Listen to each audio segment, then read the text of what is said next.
भरतपुर गांव के लोग खेल खेलने के बहुत शौकीन थे। उस गांव में राजेश नाम का एक बहुत ही लालची इंसान रहता था। एक रात वो किसी नदी के किनारे बैठा था। तभी अगर कल मैं ये नदी पार करने वाला गेम जीत गया तो राजू का खेत मेरा हो जाएगा। इतने में उसके सामने एक लाल राक्षस और काला चांद प्रकट हुआ। चिंता मत करो, कल का खेल तुम ही जीतोगे। अरे बाप रे, तुम तो खतरनाक राक्षस हो, मुझे जिताना क्यों चाहते हो? अगर तुम जीतना नहीं चाहते तो कोई बात नहीं, चलो काले चांद। अरे नहीं नहीं, मैं जीतना चाहता हूँ।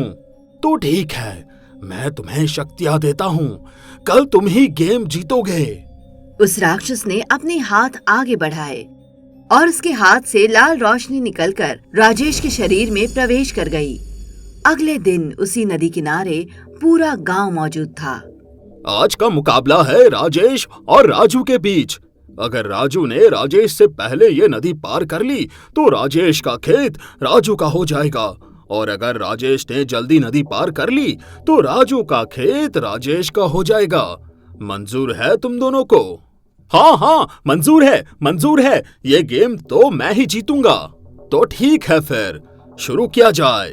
1, 2, 3। इतना बोलते ही राजेश और राजू दोनों नदी में कूद गए। राजू जल्दी जल्दी तैरने लगा, लेकिन तभी अचानक राजेश बिजली की रफ्तार से बिना हाथ पैर हिलाए कुछ ही सेकंड के अंदर नदी पार करके दूसरी तरफ चला गया। दूर आसमान से काला चांद और राक्षस उसे देख रहे थे। क्या बात है, आपकी शक्तियाँ तो काम कर गई। अरे काम कैसे नहीं करेगी? राजेश नदी पार करके दूसरी तरफ खड़ा हो गया। अभी तक राजू ने आधा रास्ता भी पार नहीं किया था। गांव वाले तालियां बजाने लगे। क्या बात है गांव वालों, लगता है राजेश के अंदर कोई आत्मा आ गई है। हाँ काका, राजेश ने तो कमाल कर दिया। जीत गया, मैं जीत गया। काफी देर बाद राजू भी नदी पार करके राजेश के पास पहुंच गया। तुमने इतनी जल्दी नदी कैसे पार कर ली? राजू, अब सवाल जवाब करने का समय नहीं है, अब तुम्हारे खेत राजेश के हो गए। तो इस तरह अक्सर राजेश गांव के सारे गेम चैलेंज जीतने लगा। उसने बहुत सारा धन, बहुत सारी जमीन अपने पास इकट्ठा कर ली। फिर एक दिन उस लालची इंसान ने पूरे गांव को इकट्ठा किया। गांव वालों, इस बार का गेम चैलेंज बिल्कुल अलग है। सब लोग अकेले ही खेलेंगे। जो भी मेरा गेम चैलेंज जीतेगा उसे मैं ढेर सारे पैसे दूंगा। नहीं, तुम्हारे पास पता नहीं कौन सी शक्ति है, तुम जीत जाते हो हर बार। इस बार गेम सिंपल है, ये बास्केटबॉल सामने वाले पेड़ पर लगी बास्केट में डालनी है।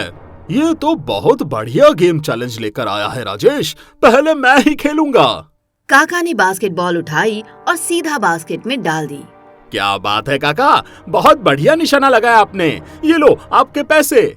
राजेश ने जैसे ही काका को पैसे दिए, वैसे ही बाकी गांव वालों को भी लालच आ गया। राजेश भैया, फिर तो ये गेम मैं भी खेलूंगा। पहले तो तुम लोग नाटक कर रहे थे, जब काका जीत गए तो तुम लोगों के अंदर भी लालच आ गया। आज के लिए इतना ही, अगला गेम चैलेंज मैं कल लेकर आऊंगा किसी दूसरे खेल के साथ। ठीक है राजेश, हम लोग कल का इंतजार करेंगे। इतना बोलकर गांव वाले वहां से चले गए। अगले दिन फिर गेम चैलेंज हुआ। इस बार राजेश एक कुत्ता लेकर आया। अरे राजेश, ये कुत्ता क्यों लेकर आए हो? काका को छोड़कर बाकी लोग इस कुत्ते के साथ रेस लगाएंगे। जो भी इस कुत्ते से जीत गया उसे इस बार ढेर सारा सोना और मेरी जमीन भी मिल जाएगी। क्या बात है राजेश, तो चलो शेरू, 1, 2, 3। 3 बोलते ही वो कुत्ता और बाकी गांव वाले भागने लगे। और तेज भागो गांव वालों, बस सामने वाली दीवार तक पहुंचना है। हाँ, भाग रहे हैं राजेश भाई, लेकिन कुत्ता तो हमसे भी तेज भाग रहा है। अरे बाप रे, ये तो आगे निकल गया। और तेज भागो गांव वालों। कुत्ता बहुत आगे भाग रहा था। गांव के लड़के भी बहुत पीछे थे, लेकिन जैसे ही वो कुत्ता दीवार के पास पहुंचा, अचानक उसकी स्पीड धीमी हो गई और गांव वालों ने भागकर एक साथ वो दीवार छू ली। जीत गए हम लोग राजेश भाई, जीत गए हम लोग। क्या बात है गांव वालों, आपने तो ये गेम चैलेंज एक साथ जीत लिया। गांव वाले बड़े खुश हुए। राजेश ने गांव वालों को पैसे दिए, सोना दिया और जमीन का कुछ हिस्सा भी दे दिया। तो गांव वालों, ये गेम चैलेंज हर दिन होगा। जो भी जीतेगा उसे ढेर सारे पैसे मिलेंगे। उस दिन के बाद हर दिन राजेश गेम चैलेंज रखता था और कोई ना कोई ढेर सारे पैसे या सोना जीतता था। फिर एक रात सारे गांव वाले आग जलाकर ताप रहे थे। गांव वालों, अब खेती किसानी सारा काम धंधा करना छोड़ देते हैं, सिर्फ गेम खेलते हैं। 15 दिनों में ही हम सबके पास कितने सारे पैसे, कितनी सारी जमीन हो गई है, सोना चांदी भी हो गया है। हाँ, सही कह रहे हो काका। दूर कहीं से वो काला चांद और राक्षस गांव वालों की बातें सुन रहा था। चलो, उस राजेश ने ये काम अच्छा किया हमारा। अब गांव वालों को ऐसा फंसाएंगे कि उनकी नानी याद आ जाएगी उन्हें। मेरे खाने का भी इंतजाम हो जाएगा। उस रात काले चांद और राक्षस ने राजेश को अपने पास बुलाया, नदी के किनारे। राजेश, तुमने बहुत अच्छा काम किया, लेकिन एक राक्षस होकर आप गांव वालों के लिए इतना भला क्यों कर रहे हैं? मुझे ये बात अभी तक समझ में नहीं आई। ये तो गांव वालों को फंसाने का एक तरीका था। अब हम तुम्हें भी जीतने का मौका देंगे। कल के गेम चैलेंज में सारे गांव वाले तुमसे हार जाएंगे, फिर गांव की सारी जमीन, सोना चांदी, पैसे सब तुम्हारे हो जाएंगे। ठीक है, समझ गया। अगले दिन राजेश ने गांव वालों को खेती के पास इकट्ठा किया। गांव वालों, आज आप सभी के पास करोड़पति बनने का पूरा मौका है, लेकिन उसमें थोड़ा सा रिस्क भी है। अरे रिस्क विस्क छोड़ो राजेश भाई, हमें तो अब खेल की लत पड़ गई है। तो ठीक है, आप सब लोगों के पास 1-1 घंटे का समय है। 1 घंटे में ही आप सब लोगों को अपने अपने खेत बैलों से जोतने पड़ेंगे। अगर आप लोगों ने ऐसा कर दिया तो आप सबको 5-5 किलो सोना मिलेगा, और अगर आप लोग ऐसा नहीं कर पाए तो आप सबकी जमीनें, आपका सारा पैसा और भी बहुत कुछ सब मेरा हो जाएगा। बताओ, मंजूर है? राजेश भाई, मजाक कर रहे हो क्या? ये हमारे छोटे छोटे से खेत हैं, हम तो आधे घंटे में जोत डालेंगे, तुम तो हमें 1 घंटा दे रहे हो। चलो फिर शुरू हो जाओ। सारे लोग अपने अपने बैलों से अपने अपने खेत जोतने लगे। चल चल, जल्दी जल्दी चल मेरे बैलों। सारे लोग बड़े ही आराम से अपने अपने खेत जोत रहे थे। तभी आसमान में काला चांद और वो राक्षस प्रकट हुआ। अचानक राक्षस की आंखों से लाल रोशनी निकली और सभी बैलों की आंखों पर पड़ी, जिससे सारे बैल बहुत धीरे धीरे चलने लगे। अरे चल मेरे बैल, इतनी धीरे धीरे क्यों चल रहा है? गांव वालों, अचानक हम सबके बैल इतने धीरे धीरे क्यों चलने लगे हैं? पता नहीं काका, कुछ समझ नहीं आ रहा है। चल चल। लेकिन बैल आगे बढ़ने का नाम ही नहीं ले रहे थे। राजेश दूर खड़ा होकर हंस रहा था।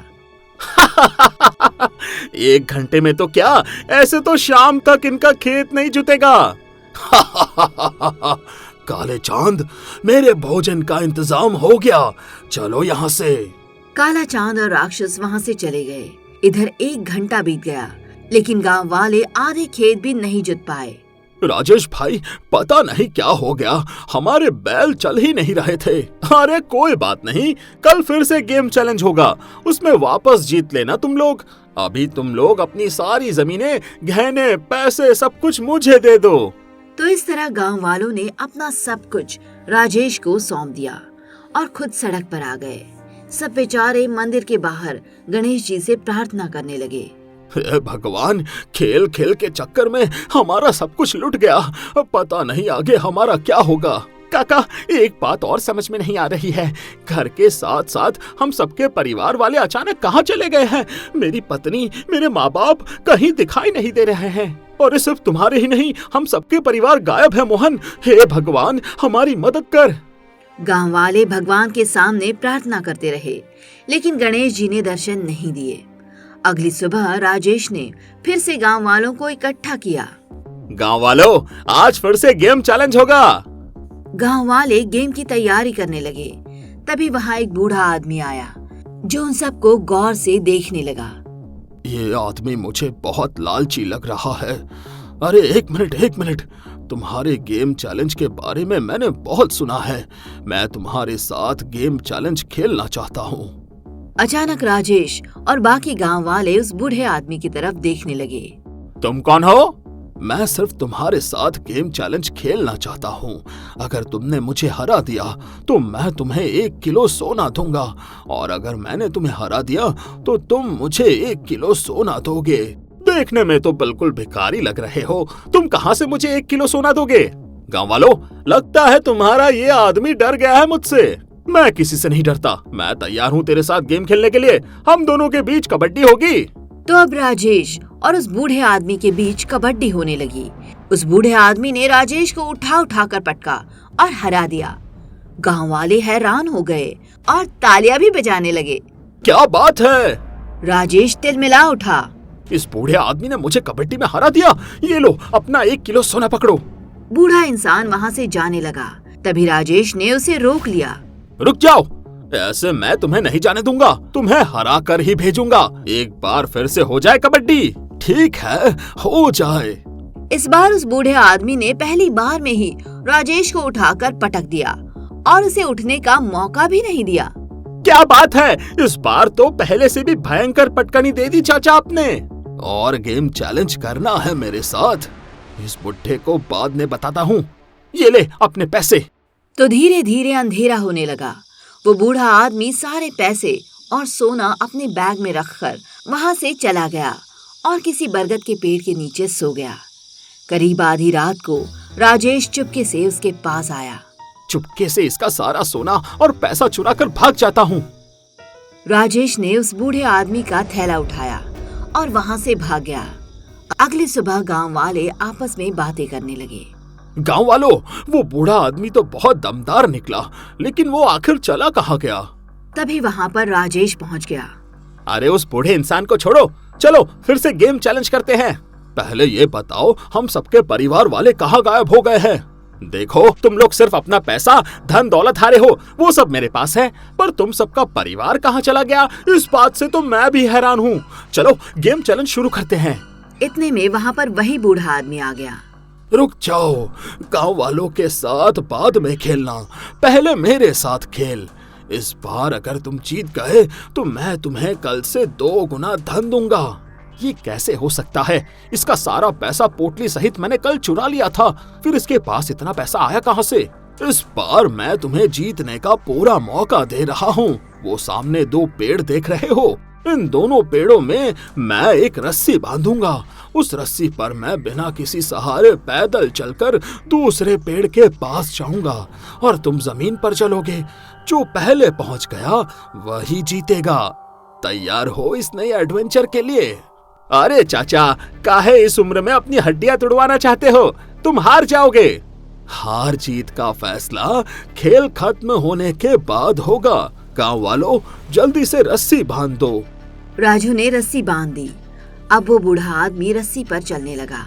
इधर राजेश जमीन पर भी आगे ही नहीं बढ़ पा रहा था। ये क्या हो गया? मेरे कदम आगे क्यों नहीं बढ़ रहे हैं? वैसे ही जैसे ही गांव वालों के बैलों के कदम आगे नहीं बढ़ रहे थे। ये सुनकर राजेश चौंक गया। तुमको ये सब कैसे पता?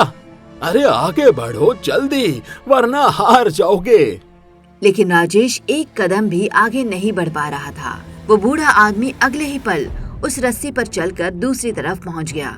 गांव वाले तालियां बजाने लगे। क्या बात है चाचा, मजा आ गया। तो इस तरह बूढ़ा आदमी ये गेम भी जीत गया और नीचे आ गया। राजेश ने उसे जीत के पैसे दे दिए। तुझे देख लूंगा बुड्ढे। इतना बोलकर राजेश भागते हुए अपने घर आया। उसने उस बूढ़े आदमी की चोरी की हुई पोटली खोली तो देखा उसके अंदर सोने की जगह पत्थर और पैसों की जगह सूखे पत्ते थे। ये बुढ़ा कोई साधारण आदमी नहीं लगता। इसने मुझे मूर्ख भी बनाया और मुझे हराया भी। मुझे काले चांद की मदद लेनी ही पड़ेगी। राजेश काले चांद को ढूंढते हुए किसी तरह उस गुफा में पहुंच गया। उसने देखा वहां गांव के बहुत सारे बूढ़े बुजुर्ग कैद थे। हमें बचा लो बेटा। अरे काले चांद, ये गांव वाले तुम्हारे पास है? ये सब यहाँ क्या कर रहे हैं? ये हमारे राक्षस का भोजन है। खैर, कैसे आना हुआ? राजेश ने अपनी बीती सारी घटना काले चांद को बता दी। ये सुनकर काले चांद को बहुत गुस्सा आया। तुमको मैंने और राक्षस ने इतनी सारी शक्तियाँ दी थी, फिर भी एक बुढ़े से हार गए। चलो मैं देखता हूँ कौन है वो बुढ़ा। काला चांद गुस्से में राजेश के साथ गांव पहुंचा। ओ बुढ़े आदमी, मेरे साथ गेम चैलेंज कर। मैं एक साथ पूरे गांव वालों को हरा सकता हूँ। मेरे पास बहुत शक्तियाँ हैं। मैं तो सिर्फ इंसानों के साथ ही गेम खेलता हूँ। तुम्हारे लिए कोई और आएगा। इतने में आसमान में उड़ते हुए वहाँ सफेद चांद पहुँच गया। जिसे देखकर सारे लोग हैरान हो गए। मैं गेम चैलेंज खेलूंगा तुम्हारे साथ काले चांद। तुम्हारे पास तो कोई पावर ही नहीं है सफेद चांद। ठीक है, क्या गेम चैलेंज है? तुम दोनों को सामने वाले कुएं के अंदर एक साथ छलांग लगानी है और एक साथ ही वापस आने की कोशिश करनी है। जो पहले बाहर आएगा वही विजेता बन जाएगा। इसमें कौन सी बड़ी बात है? अभी तुम मेरी शक्तियों से वाकिफ नहीं हो, तो चलो फिर उस कुएं के पास। गांव वालों सहित सारे लोग उस कुएं के पास पहुंच गए। चलो, 1, 2, 3। 3 बोलते ही सफेद और काले दोनों चांद कुएं के अंदर कूद गए, लेकिन सफेद चांद तुरंत बाहर आ गया। काला चांद बड़ी मुश्किल से काफी देर बाद बाहर आया। ये क्या हो गया था मुझे? मैं बाहर क्यों नहीं निकल पा रहा था? सारे गांव वाले और वो बूढ़ा आदमी तालियां बजाने लगा। क्या बात है, इस काले चांद के पास तो बहुत पावर थी, फिर भी हार गया। अब काले चांद को बहुत गुस्सा आया। सफेद चांद, तुझे मैं अभी खत्म कर देता हूँ, आजा। अब सफेद और काले चांद के बीच युद्ध होने लगा। काफी देर तक दोनों में लड़ाई हुई और आखिर में सफेद चांद ने काले चांद को उसमें हरा दिया। सारे गांव वाले तालियां बजाने लगे और जोर जोर से हंसने लगे। काले चांद, तुम मेरे घर चलो, बहुत हो गई बेइज्जती। राजेश काले चांद को लेकर अपने घर आ गया। राजेश, हम दोनों की आज पूरे गांव के सामने बहुत बेइज्जती की है उस बूढ़े आदमी और सफेद चांद ने। अरे उससे पहले उस बूढ़े आदमी ने मुझे भी बहुत हराया, मेरी भी बहुत बेइज्जती की। अब क्या करे? अपने राक्षस को बुलाता हूँ। हे लाल राक्षस, जहाँ भी हो अभी मेरे पास आ जाओ। इतने में वहाँ लाल राक्षस प्रकट हो गया। अरे काले चांद, क्या हो गया? अचानक क्यों बुलाया मुझे? काले चांद ने सारी बात राक्षस को बता दी। याद करो लाल राक्षस, एक बार मैंने तुम्हारी जान बचाई थी, उस दिन से हम दोनों दोस्त हैं। अब तुम्हें इस दोस्त की मदद करनी पड़ेगी। जरा मुझे उनके पास ले चलो। अगले दिन काला चांद, राजेश और वो राक्षस गांव के बीचों बीच पहुंचकर लोगों को उकसाने लगा। कौन है जिसने मेरे दोस्त को हराया? सामने आओ, मेरे साथ गेम चैलेंज करो, फिर बताता हूँ। इतने में वहाँ पर गांव वाले, वो बूढ़ा आदमी और सफेद चांद सब आ गए। गांव वाले उस राक्षस को देखकर डर गए। अरे बाप रे, इतना खतरनाक राक्षस! ठीक है, मैं ये गेम चैलेंज लेने को तैयार हूँ। आ जाओ राजेश, मेरे साथ गेम चैलेंज करो। नहीं नहीं, बिल्कुल नहीं, मैं किसी गांव वाले के साथ गेम चैलेंज करूंगा।